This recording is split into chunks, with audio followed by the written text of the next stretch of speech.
A paz do Senhor, querido professor, a paz do Senhor, meu irmão.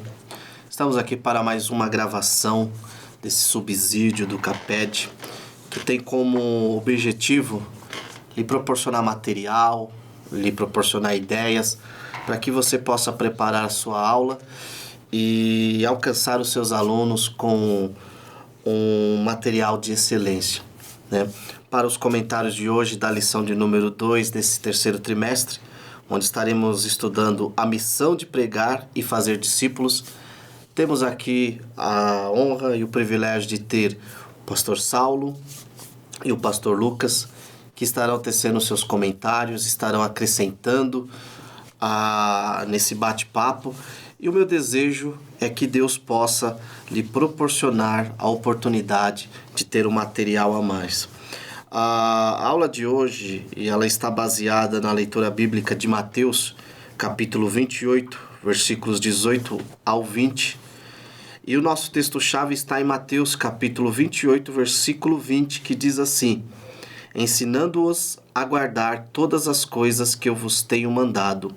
E eis que estou convosco todos os dias até a consumação dos séculos. Amém. Neste versículo temos a grande comissão. E sabemos que o grande objetivo e a grande missão que Jesus deu aos seus discípulos e à sua igreja é ir pregar e fazer discípulos de todas as nações. Por mais que esse tema, pregação e discípulos, seja conhecido e seja debatido, sempre há uma oportunidade de nós aprendermos e com certeza aplicarmos conceitos e coisas novas à nossa prática cristã. O trabalho da grande comissão envolve, além de pregar o evangelho, o ato de fazer discípulo. E para tal, temos que ser discípulo do mestre dos mestres, que é Jesus. Então, neste primeiro tópico do nosso tema, que vai tratar sobre a comissão que envolve pregar e fazer discípulos, gostaria muito de escutar o pastor Saulo comentando e trazendo para nós algumas ideias, algum material que ele tenha pesquisado e que Deus lhe deu. Cumprimento nesta oportunidade a todos com a paz do Senhor. Uma honra poder estar aqui mais uma vez para gravarmos essa videoaula, como já bem colocado pelo nosso irmão Sérgio. O objetivo é auxiliar aí o grupo de professores, o corpo docente da Escola Bíblica Dominical, com material para que possa desenvolver a sua aula junto aos seus alunos e que esse material sirva para edificá-lo, como também edificar a sua classe. Esse tema, esse primeiro tópico que nós temos aqui, falando sobre a comissão envolve pregar e fazer discípulos, nós bem entendemos à luz da própria palavra, como está no texto bíblico base dessa lição, em Mateus, no 28, versículos 18 ao 20, muito bem colocado aqui pelo comentarista pastor Éden, onde Jesus dá orientação aos seus discípulos, dizendo que, chegando-se Jesus, falou-lhes dizendo: é-me dado todo o poder no céu e na terra. Portanto, ide, fazeis discípulos de todas as nações, batizando-as em nome do Pai, do Filho e do Espírito Santo, ensinando-os a guardar todas as coisas que eu vos tenho mandado, e eis que estou convosco todos os dias até a consumação dos séculos, conforme lido aqui no texto-chave. Temos também um outro texto que serve para parâmetro, que é Marcos 16:15 e o versículo 16. Esses dois textos são os textos da orientação de Jesus para a sua igreja. Podemos até ser mais enfático para os seus discípulos, como bem colocado aqui pelo irmão Sérgio, que para fazer outros discípulos precisamos ser dele discípulos. E essa orientação Jesus está dando a discípulos, né? E disse-lhes: ide por todo o mundo, pregai o evangelho a toda criatura. Quem crer e for batizado será salvo, mas quem não crer será condenado. Então, em Marcos, nós temos a primeira ordenança, ou a primeira ordem de Cristo, que é pregar, E a segunda é ensinar, como lá em Mateus, capítulo 28, versículos 18 ao 20. O propósito de Jesus era desenvolver, e ele fez esse papel, discipulando preparando e equipando os seus discípulos para que eles cumprissem a grande comissão. O próprio pastor Éden coloca aqui no comentário o texto de Atos 1:8, quando Jesus dá a orientação ou a ordem aos seus discípulos para que fizessem isso, e ele coloca muito bem colocado aqui que ele dá a ordem para que isso fosse feito no poder do Espírito Santo. Isso não poderia ser feito de qualquer maneira, havia necessidade de um preparo, o qual ele orienta os seus discípulos para que fiquem em Jerusalém. Apesar de o pastor Éden ter colocado aqui que a orientação de Jesus aos discípulos era tanto em Jerusalém como em toda a Judéia e Samaria e até os confins da terra. Não tinha limites para a pregação da grande comissão.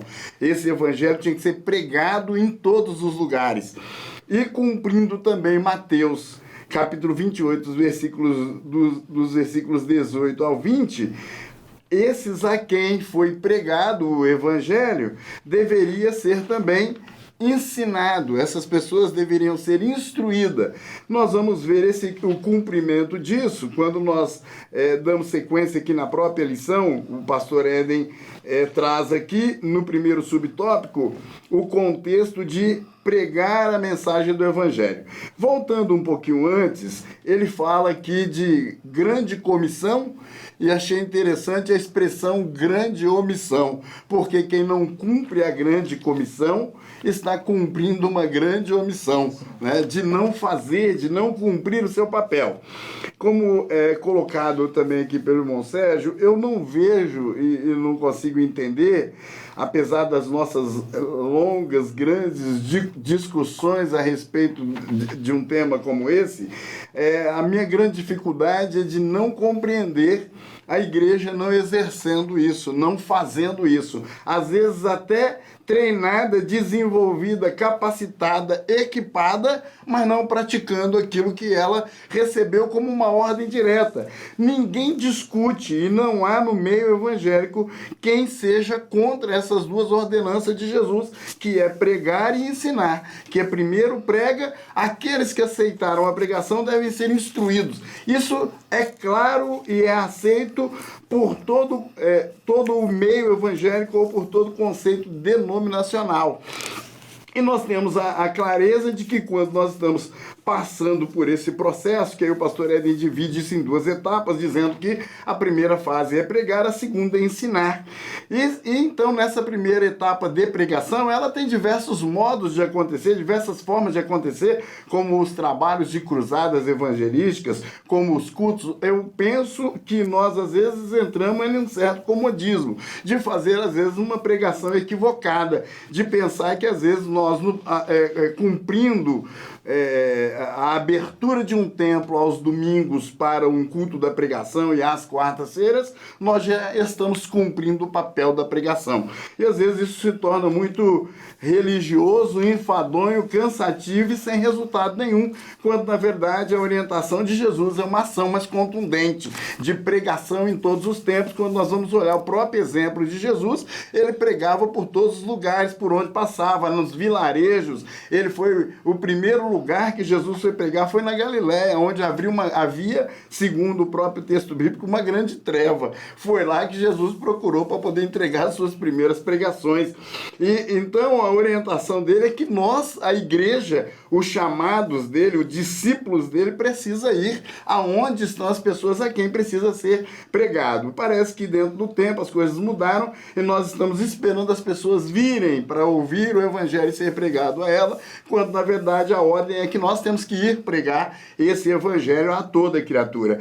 Então, o contexto da pregação, né, o pastor Éden até ressalta isso aqui no texto, onde ele está escrevendo, dizendo que aqueles que ficam, a ordem não é fique esperando no templo, né? Não é isso que é para acontecer, é para agir, é para atuar. A igreja precisa entender esse papel militante dela na atuação do reino, na pregação do reino, dando continuidade ao que Jesus ensinou e fez, pregando e trazendo o reino ao mundo. A igreja simplesmente com uma ordem comissionada precisa fazer esse papel de uma pregação pública. Então isso vale para os domingos à noite, sem dúvida nenhuma. Isso vale para os cultos da quarta noite, sim, mas isso também vale para os cultos nas praças, isso vale para o evangelismo de porta em porta, isso vale para as ações evangelísticas da igreja no sentido de buscar aqueles que estão afastados, aqueles que estão desviados do evangelho, aqueles que ainda não creram no evangelho. Isso está envolvido o papel missionário da igreja, no sentido do preparo e envio de discípulos que levem o evangelho até os confins da terra. Então, considerando aqui a grande comissão, o contexto da pregação abrange, no meu entendimento, todas essas ações. Claro que isso vale também a comunicação no contexto familiar, da pregação do evangelho para um parente próximo, isso vale para um contexto de um amigo do trabalho, isso vale para qualquer ambiente, ninguém tem dúvida disso. Às vezes a dúvida que paira é na nossa mente se nós estamos de fato cumprindo o papel da pregação, como Jesus orientou aqui, até porque para nós isso aqui é um tema muito simples, essa questão da ordenança, essa questão da missão da igreja de pregar e de fazer discípulos. Nós não temos dúvida nenhuma nesse sentido. E aí ele separa a segunda etapa como fazer discípulos que guardem todas as coisas que Jesus mandou. Quando nós estamos falando, então, de um processo de discipulado que vai desde o ganhar, e aí o pastor Éden destaca que todas essas ações, ganhar, ensinar, batizar, consolidar, treinar, enviar, todas essas palavras constam aqui do texto, e é claro que a gente precisa pensar que estratégia queremos, até porque cada igreja precisa ter em mente, ou a igreja de Cristo precisa ter em mente, que ela precisa cumprir propósitos estabelecidos pela palavra de Deus.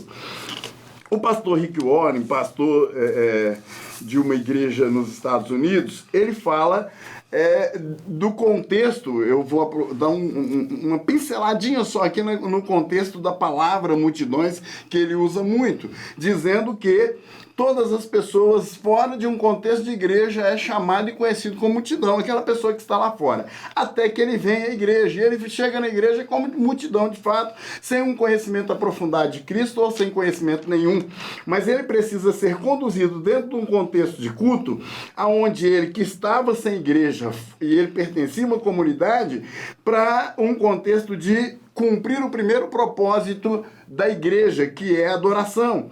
Depois, eles precisam ser transferidos do ambiente de multidão para o ambiente de congregação, onde ele é ensinado sobre a comunhão da igreja. Passando desse contexto, ele passa de congregação e tem que ser encaminhado ao grupo dos comprometidos. Sim, aí ele entra num grupo avançado já de discipulado. E aí ele vai desse estágio para o nível de ministério, aonde depois disso ele é levado de volta para a comunidade para também evangelizar. São etapas simples, mas que se a igreja tiver essa consciência, nós temos e percebemos dentro de qualquer denominação ou igreja esses momentos acontecendo, pessoas que chegam e entram como multidão, ele só participa ali do louvor e ele se limita àquilo, parece que ele não avança do grupo de multidão para a próxima etapa, que é a etapa da comunhão. Ele não se envolve com ninguém, o negócio dele é chegar, assistir seu culto e ir embora e pronto, acabou. E parece que os anos vão se passando e ele continua fazendo só isso e já está resolvido. Mas é preciso ter a clareza e ele precisa entrar dentro de um processo de treinamento para poder passar da adoração para a comunhão, da comunhão para o discipulado e do discipulado para o ministério e, por final, para o evangelismo. Esse é o entendimento que eu tenho a respeito desse pregar e fazer discípulos. Nós precisamos trabalhar, talvez de forma muito intensa, nossa forma de consolidação, de desenvolvimento de discípulos, para que as pessoas realmente saiam do estágio de multidão, passem para estágios posteriores. Tem muitos que chegaram no estágio da comunhão e parou, estagnou. Muitos que chegaram no estágio do discipulado e parou. Talvez muitos que chegaram entenderam até a sua função de ministério, mas nunca voltaram na multidão para buscar ninguém. Então, Maturidade é para servir. Maturidade é para servir a própria igreja de Cristo, voltando na multidão, alimentando outros com a palavra, com a pregação e com novos discipulados. Amém? Pastor Lucas, quer acrescentar algo nesse primeiro tópico, esse pregar o evangelho, esse ensinar? Paz do Senhor, queridos, é uma honra poder estar mais uma vez com vocês aqui. O assunto ele foi bem explanado, né? E é um assunto muito pertinente à nossa necessidade. Quando eu digo a nossa, eu digo num contexto geral. A grande comissão ela é citada nos 4 evangelhos, né? Isso mostra a necessidade da igreja entender que ela precisa anunciar, que ela precisa pregar, né? E essa grande comissão ela é dada à igreja. Então, o papel da igreja não é o político, não é as associações sociais, não. É o papel da igreja. Então, o método para pregar o evangelho que Deus tem é a igreja. Quem vai pregar vai ser a igreja. E o tempo é agora, né? A hora é agora que nós temos, né? E uma coisa que me tem chamado ou me despertado ultimamente é que se a nossa geração falhar, né, nós podemos estar fadados a um grande prejuízo, porque nós só temos essa geração para pregar para essa geração. A geração passada não passou. Então, somos nós que fomos escolhidos por Deus para pregar para essa geração. E quando nós nos omitimos, quando nós nos calamos, quando nós nos agarramos às nossas conveniências, nós estamos propensos a falhar com a geração a qual Deus confiou para nós, para que nós pregássemos para ela. E o problema hoje é que as pessoas veem a grande comissão como que para pessoas exclusivas. É um papel do pastor, é um papel do diácono, é um papel do evangelista. Não, a grande comissão, o papel de pregar é para toda a igreja. Todo mundo tem que pregar, porque todo mundo que foi chamado para a salvação é enviado para proclamar a salvação. E no exército de Cristo, que nós estamos alistados, não tem dispensa. Todos nós temos o dever de anunciar esse evangelho, né, e pregar ele com autoridade. O fato de fazer discípulos vai um pouquinho mais além, porque hoje se prega muito um evangelho que faz das pessoas olharem Jesus e querer ser fã de Jesus. Tem ele como um ídolo, né? Mas fazer discípulo vai além de ser fã de Jesus. Você ensinar as pessoas que elas têm que seguir e servir a Jesus pelo que ele é, não pelo que ele faz. Seguir e servir a Jesus pela sua essência, pelo seu poder, pelo poder salvífico, né? Pela morte vicária dele por nós. Então, quando eu observo tudo que está proposto, né, nessa lição aqui pelo pastor Éden, né, o nosso comentarista, eu percebo a realidade da necessidade que nós temos de entender que o papel de pregar e de fazer discípulos é para essa geração, para esse tempo, é agora, né? E observando o texto que nós estamos lendo, né, nós percebemos que as pessoas não querem fazer discípulos porque não compreenderam o que Jesus disse. Ele diz, antes de mandar fazer discípulos, antes de mandar pregar a palavra, ele diz assim, é-me dado todo o poder. E aquele que nos chamou, ele já nos garante a vitória. Ele nos garante que a palavra ela vai surtir efeito. É-me dado todo o poder. O povo esperava um libertador, um juiz, um rei que livraria eles das mãos dos romanos. E quando ele se apresenta dizendo, é dado todo o poder, ele está dizendo assim, é mais do que da mão dos romanos que eu vou libertar vocês. É das cadeias espirituais, das cadeias emocionais, né? E vou proporcionar na vida de vocês portas que darão a vocês um novo norte, um novo foco, um novo objetivo. Então ele diz, é-me dado todo o poder. Debaixo desse poder que está em Cristo Jesus e nós obedecendo a sua palavra, Pregamos e os cativos são libertos, pregamos e as cadeias são abertas, pregamos e o Senhor nos dá a vitória. Enriquecedora a explanação tanto do pastor Saulo como do pastor Lucas. E interessante que os dois aqui enfatizaram que muitas pessoas por muito tempo colocaram o id como um imperativo. E na verdade, o id é apenas aquilo que determina o que de fato é imperativo aqui no texto em questão, que é fazer discípulos, né? Muitos estão na multidão, né? Mas não partem para um novo nível, um nível de compromisso, um nível de fazer parte do corpo de Cristo. E eu penso que esse é o grande desafio que os pregadores, que os ensinadores têm. E diante disso, pastor Lucas, queria que o irmão trouxesse para nós alguns comentários como trazer aqueles que estão apenas na multidão para uma ideia ou para um cenário de compromisso, de discipulado mesmo, ou seja, deixar de ter relação superficial e fazer com que essas pessoas passem a ser interessadas e comprometidas com o reino de Deus. Pois bem, tem uma frase que eu gosto muito, né? O evangelho que se apresenta diz ao que as pessoas vieram. Se você apresenta uma pregação de facilidades, se você apresenta uma pregação de vida mole, se você apresenta uma pregação que não estimule as pessoas, você vai gerar uma multidão superficial, né? Uma vez Jesus multiplicou o pão e o peixe, sobrou o pão e o peixe, e eles atravessaram o mar, mas no outro dia de manhã a turma estava lá na beira da praia, né? E ele falou: vocês não vieram aqui por causa de mim, da palavra, vocês vieram por causa do pão. A questão aqui não é o evangelho da vida, vocês não estão preocupados com isso.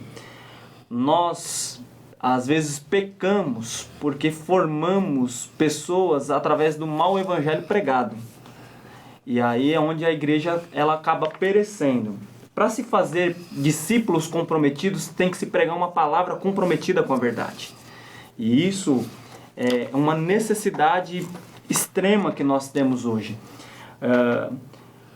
O texto que o pastor Éden cita aqui, de Lucas 17, falando dos 10 leprosos, e mostra o comprometimento de apenas um voltando para agradecer, mostra um pouco da realidade que nós vivemos hoje. Hoje existe evangelho, existe igreja a gosto do freguês, existe propostas do jeito que você quiser, mas a proposta de Cristo é realmente a proposta que você quer? É a proposta que nós estamos querendo? A proposta de Cristo para nós é muito além daquilo que nós pensamos, muito além daquilo que nós pedimos. E aí nós entendemos que pregar o evangelho passa a ser, o verdadeiro evangelho tem que passar a ser uma rotina na nossa vida. Quando ele diz ide, na verdade, os bons estudiosos dizem que esse termo está no princípio ativo, é indo, anunciando, pregando. Ou seja, quando a gente entende o verdadeiro evangelho, por onde a gente passa, a gente anuncia o verdadeiro evangelho. Indo trabalhar, indo estudar, voltando do trabalho, voltando da escola, por onde quer que for, a gente anuncia o verdadeiro evangelho. Quando a gente não entende isso e passa a viver um evangelho por facilidades, a gente passa a participar, aí entra no que o pastor Saulo falou, do grupo da multidão, mas da multidão que só quer as suas conveniências, só quer aquilo que lhe agrada, só quer aquilo que lhe satisfaz. Por outro lado, quando você prega um evangelho genuíno, né, que liberta, que transforma, que restaura, a transformação que aquilo causou em você, você vai querer que cause na vida das pessoas também. As portas que se abriram para você, você vai querer que se abram na vida das pessoas também. E aí você vai compreender então que anunciar o evangelho para fazer discípulos vai muito além do que anunciar o evangelho para ganhar almas. Porque nós somos campeões em ganhar almas, mas somos bicampeões em não fazer discípulos. A gente acha que uma pessoa levantar a mão e lá na frente aceitar Jesus é suficiente, mas nos falta, às vezes, disposição de perder um pouquinho de tempo, abrir mão de um compromisso particular para instruir essa pessoa a permanecer no caminho do Senhor. E aí é onde a gente acaba falhando, né? A gente entende que somente a pregação dentro da igreja é suficiente, mas a igreja não aceitava o irmão Zaqueu lá na casa lá dentro da igreja, porque ele era publicano. Então Jesus decidiu abrir mão do seu tempo um pouquinho e falar: Zaqueu, eu quero dormir na sua casa. E lá ele fez um discípulo. Ele disse: hoje chegou salvação nesta casa. E ele compreendeu o propósito para o qual ele foi chamado. Porque por onde Jesus passava, as pessoas queriam ser imitadores dele, queriam ser igual a ele e levar os outros até ele. É um grande desafio, né, Pastor Saulo? Cumprir esse tanto em como em, ou seja, um avanço progressivo e geográfico, né, de cidade em cidade. Só enfatizando aqui que quando Jesus fala em Jerusalém, Samaria e em todos os confins da terra, Jesus não está dizendo que nós devemos evangelizar uma região e após isso passar para outra, simultaneamente, né? Mas eu vejo nisso um grande desafio, nesse tanto em como em, diante desses dois grupos, os superficiais, que nós temos como missão torná-los comprometidos. Você pode nos acrescentar, Pastor Saulo, sobre essa grande missão? Amados, compreendo que tanto em todo o contexto de pregação do Evangelho e de formação, principalmente de igreja, é natural que ela é formada por multidão. Até porque as pessoas, bem colocado ali pelo pastor Lucas, a questão de como o Evangelho é pregado aproxima, assim, né, de fato as pessoas, mas é uma tendência natural que as pessoas procurem o Evangelho por uma necessidade. Isso parece muito óbvio para nós, né?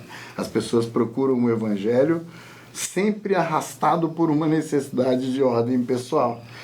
E nós não temos dúvida, até porque também, se a gente buscar um pouco o nosso contexto, não foi muito diferente. Viemos por uma necessidade, né? E a partir dessa chegada é aí que entra o processo do discipulado, né? Paulo vai falar com Timóteo sobre preparação, sobre discipulado, e ele fala para Timóteo que aquilo que ele ouviu era para ele ensinar a homens fiéis. Em outro momento, ele fala do exemplo que ele foi, né? Eu acho que a gente pode até, se eu não me engano, 2 Timóteo 3, versículo 10. Tu, porém, tens seguido a minha doutrina, modo de viver, intenção, fé, longanimidade, caridade, paciência, perseguições e aflições, tais quais me aconteceram em Antioquia, em Icônio e em Listra, quantas perseguições sofri, e o Senhor de todas me livrou. Veja que ele está incentivando ele a perseverar na sã doutrina, mostrando que ele tem seguido o seu próprio exemplo. Você tem seguido tudo isso que eu tenho vivido, como eu tenho passado tudo isso. A formação de um discípulo se dá exatamente pelo contexto da vivência daquele que ministra, daquele que discipula.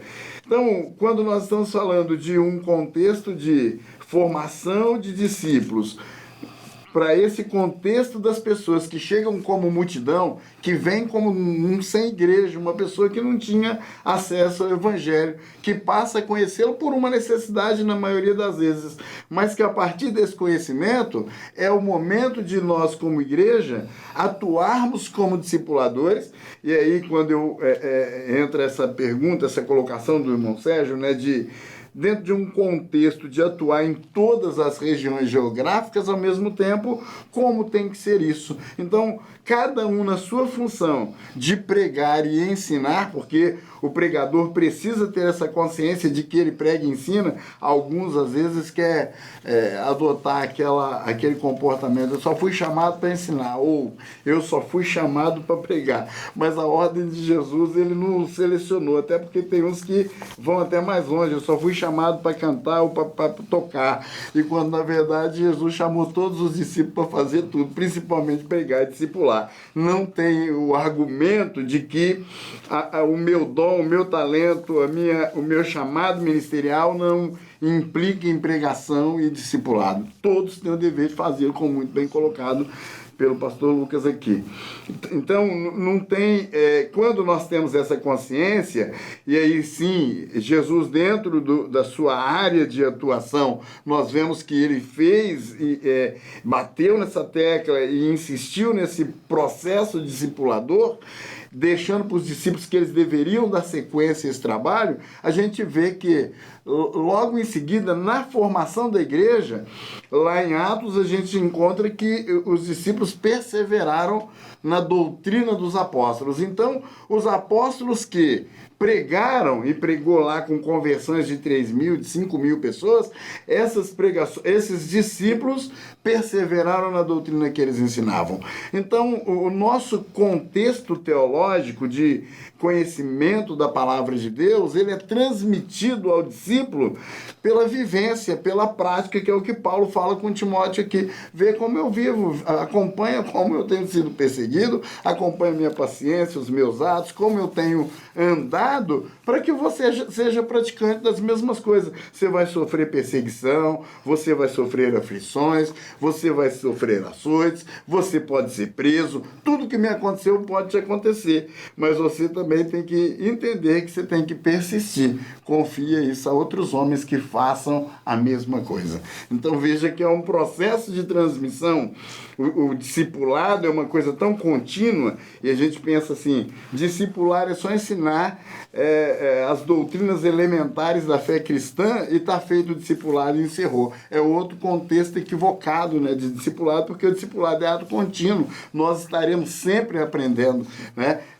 A maturidade da fé chega num limite que é onde nós estamos aptos a discipular outros, mas não significa que nós aprendemos tudo. Aliás, é aí que a gente descobre que tem tudo a aprender ainda, não é isso? O contexto do conhecimento é esse. E aí, esse ato humilde de entender de que nós não somos detentores do conhecimento absoluto, vai fazendo com que nós sejamos transmissores no exemplo, na prática da vida cristã. E aí entra muito isso, né, pastor Lucas, como comentado por você. As pessoas vão a um contexto hoje denominacional, às vezes na ânsia ou na busca de satisfazer necessidades de ordem pessoal, mas querem ficar, a gente costuma usar muito a expressão lá de Ezequiel, não é só com a água pelos artelhos, né? Só na canela, ninguém quer andar para dentro da água, não quer aprofundar no conhecimento, na busca de Deus, no conhecimento de Deus, na maturidade da fé, para poder passar as etapas necessárias e voltar a buscar outros que estão precisando, né? Então, isso tem trago até prejuízos espirituais, porque a gente percebe que hoje, se você tiver que analisar por que as igrejas, alguma igreja não está crescendo ou não está se desenvolvendo, e às vezes as responsabilidades recaem sobre os pastores. Não é porque o pastor, é porque o pastor, é porque o pastor. Quando, na verdade, a ovelha tem que ser geradora de ovelhas. A ovelha tem o papel de tanto pregar quanto de discipular. E ela não pode responsabilizar uma autoridade simplesmente pastoral, embora muitas das vezes a responsabilidade é sim até pastoral, mas é o conjunto, né? O discípulo tem que ter a consciência do seu papel, que ele passa por um processo de ensino-aprendizado. Quando ele está apto a fazer, ele precisa ir lá, ele precisa convidar o seu vizinho a um culto, ele precisa pregar com a sua vida, com os seus atos, com suas palavras, para que essa pessoa seja convencida da palavra de Deus, aceite a Cristo pelo seu testemunho, pela sua vida, e que venha servir ao Senhor junto com ele. O que a gente às vezes tem vivido é exatamente o oposto. As pessoas estão... Não, se for para a igreja dele ali, eu não vou. Se for para ser esse exemplo, para mim não serve. Compreende o momento que a igreja está vivendo? Então, ou seja, a primeira dúvida nossa é se essas pessoas passaram pelas etapas necessárias de maturidade, né? De amadurecimento espiritual, a ponto de entenderem que elas estão aptas a serem inseridas no contexto de comunidade para poder chegar lá e falar assim, olha, você precisa de Jesus. As pessoas olham o seu exemplo, olham a sua vida, olham aquilo que você disse, que vê o que Deus fez na vida dela, e com essa transmissão ela fala assim, poxa, eu quero receber isso, eu quero participar disso, eu conhecia quem ele é. E aí você colocou aqui o exemplo do Zaqueu, né? E tem tantos outros exemplos, né? A própria Maria Madalena, tantos outros, né? O moço que Jesus foi lá almoçar na casa dele, ele colocou aqui o chamado de Mateus, né? Quando ele chama Levi, né? Me segue. E Jesus então foi mostrando que o seu exemplo de vida, as suas práticas eram convincentes o suficiente para as pessoas quererem segui-lo. O Monsérgio bem coloca aqui, na verdade o pastor Lucas colocou aqui a questão das pessoas que seguiam Jesus lá pelo pão. Eu vim buscar o pão. Ele multiplicou o pão ontem, eu quero o pão de novo. E Jesus falou, vocês estão buscando o pão que perece, mas vocês têm que buscar o pão que permanece. E a maioria das pessoas, isso é um cenário de tempos de Jesus e de tempos de hoje. As pessoas continuam buscando Jesus pelo pão que perece. O negócio deles é uma barganha. Enquanto você está lá fornecendo para ele uma cesta básica, que você está lá fornecendo para ele uma roupa de vez em quando ele está lá firme. O dia que você não serve mais ele também não quer mais servir Jesus. Essa é uma dura realidade das pessoas que ficam ali no raso, que não se aprofundam. Talvez a gente precisa pensar, e a lição desse trimestre nos leva a essa reflexão, como que nós estamos atuando dentro de um contexto de discipulado, se nós estamos aplicando talvez os métodos corretos de discipular, para a gente ter a consciência que de fato as pessoas não querem se comprometer, né? Porque talvez nós também estamos falhando nesse processo, talvez estamos só pregando e não estamos discipulando, não temos um método de discipulador, estamos esperando as pessoas numa escola bíblica dominical, numa classe de discipulado onde ele nunca apareceu e nunca vai aparecer, e isso dificilmente vai dar resultados. Então talvez a gente precise usar técnicas e estratégias mais ousadas, direcionadas pelo Espírito Santo, para que essas pessoas sejam de fato discipuladas, que elas saiam do raso para poder ir por mais profundo no conhecimento de Deus. Em que nível nós estamos e como nós estamos lidando com essa realidade de discipular as pessoas. Então, para tirar a pessoa de um nível de multidão, aquele que só frequenta, que só vai de vez em quando, aquele que está lá e ele às vezes adora, você vê ele até chorar lá no culto da adoração e do louvor, mas só que também para ele o culto é aquilo ali, é o domingo, só vai no domingo à noite, sente lá a presença de Deus e depois passa a semana inteira longe da igreja, longe da comunhão, longe do envolvimento, longe do evangelismo, ele não se compromete com absolutamente nada. A gente percebe que ele está no raso, ele precisa ter um conhecimento melhor das próprias doutrinas dos apóstolos, para que ele saia desse patamar, até ele chegar no nível do partir do pão. Aliás, tem gente que pula, né? Ele vai daqui lá pro partir do pão logo porque ele não quer participar de nenhuma etapa, né? E aí ele aparece só na Santa Ceia, participa da ceia, está tudo resolvido. E não é isso que a Bíblia ensina, né?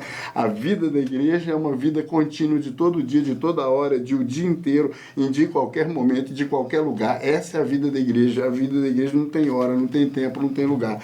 Ela é contínua. Nós somos povo de Deus, pertencemos a um reino, atuamos nesse reino o tempo todo da nossa vida, no ambiente do trabalho, no ambiente familiar, dentro do contexto da igreja, da comunidade da igreja, a gente precisa estar tratando das coisas desse reino, porque é esse o chamado de Deus para as nossas vidas. Aí sim eu creio que a gente vai fazer essa transição das pessoas de um estado de acomodação de multidão acomodada, de uma multidão que fica ali só como assistente, para aquele que é discípulo de verdade, atuante, que segue as orientações do seu mestre.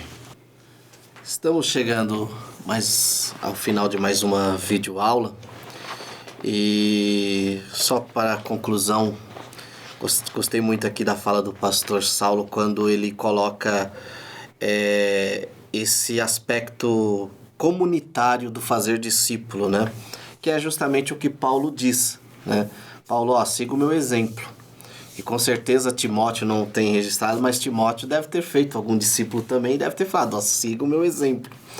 E há um texto lá em 1 Pedro, capítulo 2, versículo 9, que ele ilustra muito bem essa ideia comunitária e do sacerdócio universal de todos os crentes, que diz assim, mas vós sois geração eleita, sacerdócio real, nação santa, povo de propriedade exclusiva de Deus, para que anuncieis a grandeza daquele que vos chamou das trevas para a sua maravilhosa luz.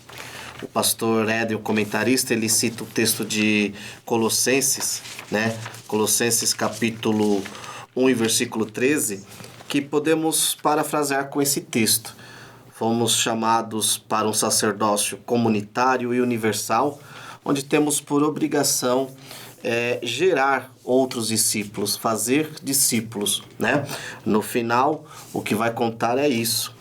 E esse propósito, esse pulso, podemos dizer, de fazer discípulo, que move a Deus, ele tem como fundamento 3 bases aí, podemos dizer: a grande comissão, os grandes mandamentos e a grande compaixão.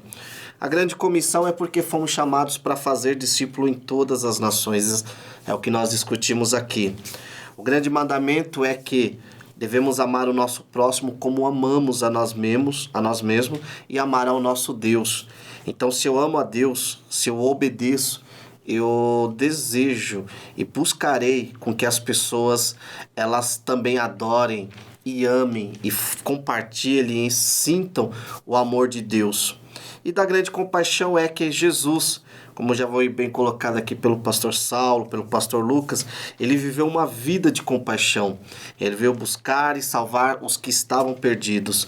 E nós, no nosso pulso pregador, no nosso pulso de fazer discípulo, de ensinar, devemos fazê-lo com compaixão pelos perdidos, por aqueles que não conhecem o Evangelho. Neste momento, gostaria que o pastor Lucas fizesse as suas considerações finais. Após o pastor Lucas, o pastor Saulo também, e o mesmo pode estar orando, agradecendo a Deus por essa gravação. Amém, queridos? Um assunto muito proveitoso. Para encerrar, eu gosto muito do chamado de Pedro. Quando Jesus chama Pedro, ele diz: vinde após mim, eu farei de você pescador de homens. O que para Pedro é uma loucura. E às vezes a gente peca em pregar e em fazer discípulo, que a gente fala, as pessoas não querem ouvir, as pessoas não querem nos dar atenção. Mas lembre da proposta de Cristo para Pedro. Pedro pescava peixe vivo para depois morrer na panela.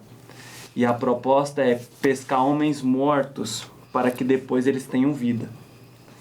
Então, pense nisso, pregue pensando que aquela pessoa precisa ouvir a pregação, mas mais do que ouvir a pregação, ela precisa ser instruída a se tornar um pescador de pessoas mortas também. Mortas espiritualmente, mortas no pecado, para que elas possam ter vida, né? E outra coisa nós somos uma igreja saudável, somos uma igreja apostólica, somos uma igreja visionária, somos uma igreja empreendedora, mas uma igreja ela não se mede pelo número de membros ou de pessoas no culto de domingo. Ela se mede pelo número de discípulos enviados na segunda-feira. Então, comece a sua semana, comece o seu dia sendo um discípulo enviado para fazer outros discípulos, em nome de Jesus. Deus abençoe. Pois bem, meus amados, quero também deixar aqui a minha gratidão por esta oportunidade, deixando para os professores que o pastor Eden faz no seu comentário o tratamento do diamante, né? Ele menciona ali a formação da pedra do diamante. E há poucos dias eu ensinava a congregação, um grupo de crescimento que temos lá nas sextas-feiras, a respeito exatamente desse contexto das pedras que nós somos. Pedras muitas das vezes brutas, pedras que estão cheias de toda áspera, às vezes no meio do barro, e que às vezes dá trabalho de tirar. mas nós atuamos ora como construtores, né, e ora como pedra. Se a gente tem a consciência que somos pedra em tratamento, é só olhar como éramos e como estamos, né? Mas quando olhamos para uma posição de construtor, a gente tem que ir lá buscar a pedra, tratar a pedra, tirar as arestas da pedra. Porque nós estamos construindo, dizia eles, um edifício para Deus. Deus não habita em templos feitos por mãos de homens, ele habita em homens. E o edifício é construído por essas pedras. Mas para construir esse edifício, as pedras precisam ter o mesmo tamanho, o mesmo formato. Elas vão ser tratadas de forma igual até elas chegar no padrão para servir o edifício que é a casa de Deus. Então a gente precisa ter essa consciência que a formação do discípulo é exatamente essa, né? Tratar a pedra, bruta como ela esteja. E aí a formação que dá essa pedra, a luz lá de Gênesis e de Apocalipse, é que é pedras preciosas. O próprio Pedro menciona isso em sua carta, dizendo que nós somos pedras, que estamos sendo tratadas, vós como sois como pedras, né? Pedras vivas, e essas pedras que estão sendo tratadas, estão sendo lapidadas. Não só esse texto de Pedro, tantos outros textos na Bíblia, que vai nos tratar como pedra, como colocado pelo pastor Eden ali. E esse é o processo que Deus está fazendo em nós, depois da queda do homem, que estava lá como pedra preciosa na mão de Deus na sua formação, caiu, talvez se tornou uma pedra problemática aí no meio do percurso, mas que agora Deus está tratando essas pedras para que ela possa formar lá no fim dos tempos o edifício para Deus habitar. Não é isso? Deus vai cumprir o seu propósito eterno de morar num edifício, numa casa, que é o seu povo. Então, deixando isso para poder nós termos a consciência de ensinar os alunos da Escola Bíblica Dominical que ele é um discípulo. E o discípulo precisa gerar discípulo. Ele precisa ocupar essa posição de discipulador, de ganhar, de pregar e de ensinar, de pregar e de ensinar. A igreja precisa ter essa consciência. A formação que o povo de Deus tem, o chamado que ele tem, é para essa finalidade. E o Senhor nos dará a vitória, e assim a Igreja de Cristo vai avançando, rompendo grilhões, ganhando almas para Jesus, para que elas possam alcançar a eternidade, que esse é o grande propósito de Deus, não é isso? Vamos orar então, agradecendo ao Senhor por esta riquíssima oportunidade, que a sua aula seja edificante, abençoada, Deus possa usá-los poderosamente. Pai eterno e santo, nós louvamos a Ti por esta oportunidade, nessa noite em que estivemos aqui mais uma vez gravando uma aula aqui no CAPED. Que o Senhor possa abençoar cada professor, possa, Senhor, dar-lhes poder, autoridade na ministração dessa aula, que eles sejam cheios do Teu Santo Espírito e que na autoridade do Teu nome, Senhor, esta palavra chegue aos corações dos alunos, que também possam se tornar instrumentos nas Tuas mãos, para, como discípulos, serem também discipuladores. Que o Senhor possa abençoar esse trabalho. Em nome de Jesus nós te pedimos. Amém.